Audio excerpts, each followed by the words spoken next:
민수기 56번째 시간입니다. 오늘 말씀은 민수기 31장 1절부터 12절 말씀입니다. 1절부터 5절 말씀을 합독하고 민수기 31장 1절부터 12절 말씀을 보도록 하겠습니다. 그러면 민수기 31장 1절부터 5절 말씀을 합독하도록 하겠습니다. 여호와께서 모세에게 말씀하여 이르시되 이스라엘 자손의 원수를 미디안에게 갚으라. 그 후에 내가 내 조상에게로 돌아가리라.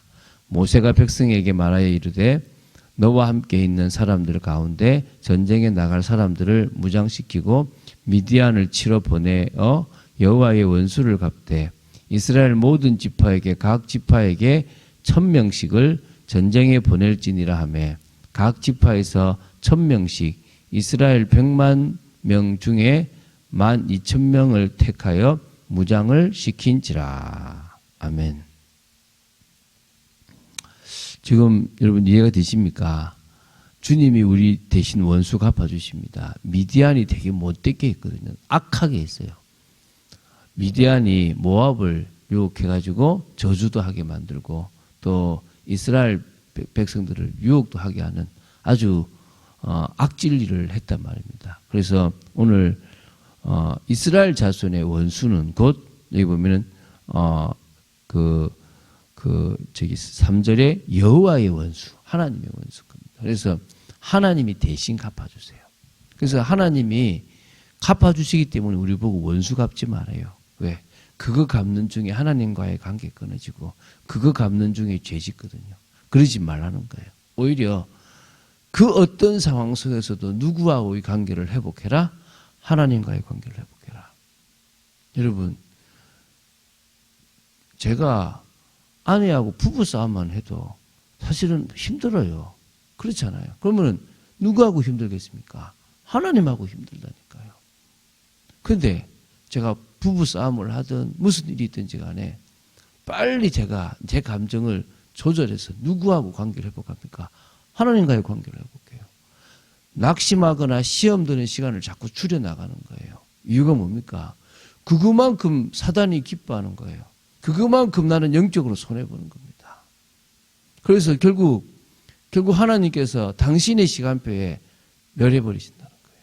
이 모세에게 주신 마지막 명령인 거예요. 그래서 오늘 미디안과의 전쟁과 그 승리에 대한 겁니다. 만군의 여호와께서 미디안 사람들과 싸우라는 명령을 모세에게 내리셨습니다. 그리고 그의 명령이 이 전쟁을 정당하게 해줬다라고 봅니다. 당연히 정당하죠. 왜?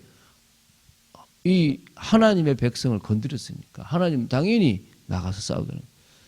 지금은 쳐들어온 적과의 싸움이라면 이제 뭡니까? 하나님이 가서 깨래요. 그런데 그게요, 결국 하나님이 하신 거예요. 하나님이 그냥 우리 안 하고 하면 되죠. 우리 손 안 대고 다른 사람을 통해서 꺾기도 하십니다.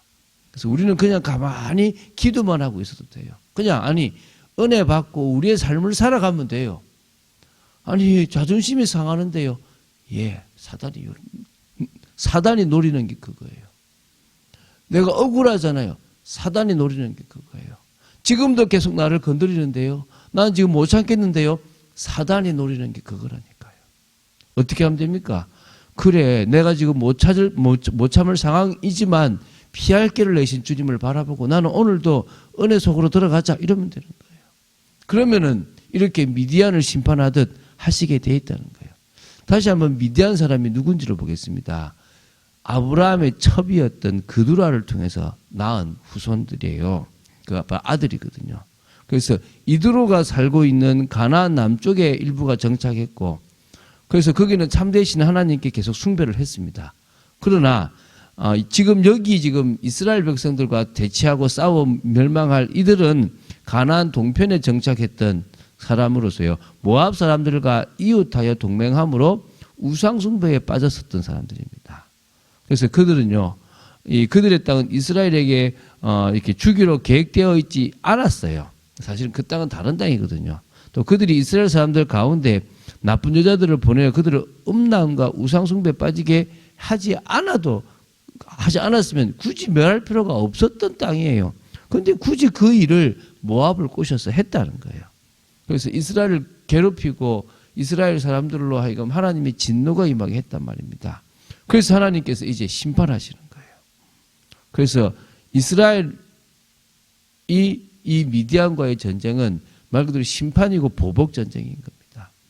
그래서 이스라엘 자손의 원수를 미디안에게 갚으라. 그래서 그것은 나의 원수다 이 말이에요. 이게 바로 모세 너의 마지막 임무이기도 하다 이 말이에요.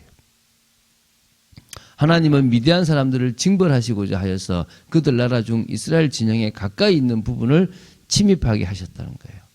그래서 미디안 사람들은 악을 행하여 결국은 모압 사람들을 이렇게 유혹해서 넘어지게 했던 그들이기 때문에 하나님의 적이고 이스라엘의 적이었다는 거예요. 결국 이제 그들을 향한 심판이 시작되는 거죠. 자, 이제 이 전쟁을 위해서 각 지파별로 1000명씩 도합 1만 2천 명을 이렇게 파견합니다. 그래서 여기 보면 이렇게 나오잖아요. 뭐라 나오냐면 그 5절에 각 지파에서 1,000명씩 이스라엘 100만 명 중에서 이스라엘 군대 60만이 100만 명이라고 지금 어쨌든 많은 것 중에 12,000명만 데리고 가라 이런 거예요. 12,000명. 12,000명이 지금 가서 싸우는 겁니다. 이때 누가 가냐면 엘르아살의 아들 비느하스가 함께 가요. 그래서 이 전쟁은요 거룩한 전쟁이에요. 이 전쟁은 비느하스가 사실은 지휘하는 거예요. 하나님의 말씀을 따라서 행동 방침을 알려주는 그런 것을 한 겁니다. 그래서 이스라엘 백성들은 거기에 순종하면 싸움에서 이기게 되어 있다는 거예요. 그래서 우림과 둠밈이라는 판결 흉표를 가지고 위급한 경우에는 하나님께 물을 수가 있기 때문에 그 때문에 그렇게 나갔다는 거예요. 그래서 7절부터 12절에 그 전쟁을 결국 이기게 됩니다. 이 적은 숫자의 이스라엘 군대가 하나님의 말씀을 따라서 또 그 지휘와 명령 아래서 미디안을 침입하게 되는 겁니다. 미디안을 쳤어요. 그들이 먼저 이스라엘 이 이스라엘 백성들은 먼저 그 미디안에게 선전 보고를 아마 했을 것입니다. 또 그리고 죄악의 주동자를 넘겨달라고 얘기도 했을 겁니다. 왜냐하면 지금 뒤에 보면 신명기 20장 10절에 그 율법에도 그렇게 나올 뿐만 아니라 또 사사기 20장 12절이나 13절 보면 그들이 전쟁에 나가는 관례가 그랬거든요. 그런데 아마 안 내줬겠죠. 그렇기 때문에 이제 그들을 이제 싸우는 정당성과 명분성을 가지고 이제 싸움을 하는 겁니다. 그래서 이제 뭡니까? 거기서 이제 이스라엘이 미디안을 무너뜨리게 되는 거죠. 자, 그래서 여기 보면 7절에 여호와께서 모세에게 명령하신 대로 미디안을 쳐서 남자를 다 죽였다라고 나옵니다. 그래서 가는 곳마다 죽였는데 사실은 모두 다 죽이지는 않았던 것 같아요. 왜 그러냐니까 미디안 사람들이 아마 그쪽에만 있는 사람들이 죽었지 다른 쪽에도 미디안이 좀 살았는지 기드온 시대에도 이스라엘에 대해서 이렇게 강하고 이렇게 거대한 적으로 있어서 그 기드온 시대 때 그렇게 이스라엘을 괴롭혔던 사람이 미디안 사람이거든요. 그러니까 아마 흩어져 있다 보니까 한쪽에 있었던 자기들을 그때 그 당시 모압과 함께 넘어뜨린 자들은 다 죽였는지 모르지만 이렇게 남아 있었다고 보면 됩니다. 그리고 미디안 왕들을 죽였습니다. 여러 왕들이 있거든요. 그리고 미디안 장로들, 시온 방백이를 친하고 있는 이들까지 다 사실 죽이게 되었다는 겁니다. 그래서 저번에 그 고수비, 그 모압의 그 유혹으로 넘어질 때 고수비도 이 여자도 아마 그 바로 미디안의 그 왕들 중에 한 사람의 딸로 이렇게 추정하고 있습니다. 그리고 이제 발람을 나중에 죽이게 됩니다. 그래서 이제 이게 결국은 미디안 사람들이 이게 모압에게 발락에 건의해서 발람을 데려오게 했다라고 보는 겁니다. 그리고 이제 그들의 부녀들과 아이들은 사로잡았습니다. 그리고 그 성읍들과 촌락들은 다 불살라 버렸다는 겁니다. 그리고 그 고장을 탈취해서 모든 가축과 기중품들을 빼앗아 왔고요. 그리고 그 노량물들이 매우 풍성할 정도로 많았다라고 합니다. 대승을 거두었다라고 할 수 있겠죠. 그래서 제가 지금 이 2022년 첫 새벽기도 때 미디안과의 전쟁을 보는 것은 참 감사하다고 생각됩니다. 왜냐하면 앞으로 우리가 가는 모든 인생 속에서 사단이 우리를 건드릴 건데 또 여러 사람들을 통해서 우리를 넘어뜨리게 할 건데 우리가 친히 싸울 필요가 없고 주님이 무너뜨리고 또 주님이 우리로 하여금 싸우게끔도 하시고 다 끝내게 하신다는 거예요. 원수 갚는 게 주님께 있으니까 우리는 뭐 하면 됩니까? 신앙만 지키면 돼요. 믿음만 지키면 된다는 거예요. 절대 다른 것에 요동될 필요가 있다 없다? 없다는 거예요. 그리고 이제 참빛교회를 세우신 만큼 그것도 이제 뭡니까?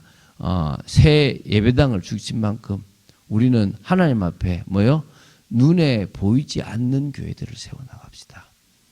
이 예배당을 채우려고 노력하는 것이 아니라 사람들이 필요한 현장마다 찾아가서 그 사람들을 살리고 그 사람들에게 복음의 유익을 주면서 하나님의 뜻을 이루는 그런 귀한 시간표가 되었으면 좋겠습니다. 하나님께서 중요한 일들을 해나가시고 역사해 주실 줄로 믿습니다. 그런 응답을 올해 또 이번 주간 받는 여러분 되시기를 주 예수 그리스도 이름으로 축원드립니다. 주는 그리스도시요 살아계신 하나님의 아들이심을 고백합니다. 미디안과의 전쟁을 우리가 봤습니다. 하나님께서 우리의 대적 또 그것이 곧 당신의 대적으로서 그들을 물리치시고 싸워 이기게 하심을 봅니다. 오히려 우리를 또 부하게 하시고 승리케 하실 하나님을 기대합니다. 저희들이 정말 올 한 해 주님과의 관계를 절대 놓치지 않는 믿음의 사람들로 세워지게 하여 주시고 오히려 예배당을 부흥시키기 위해서 노력하는 것이 아니라 아버지 하나님 현장에 필요한 사람들을 찾아가서 말씀을 전하는 복된 사역을 끝까지 감당하는 저희들 되도록 지켜 주시옵소서. 하나님께서 행하실 역사를 기대합니다. 주 예수 그리스도 이름으로 기도드립니다. 아멘.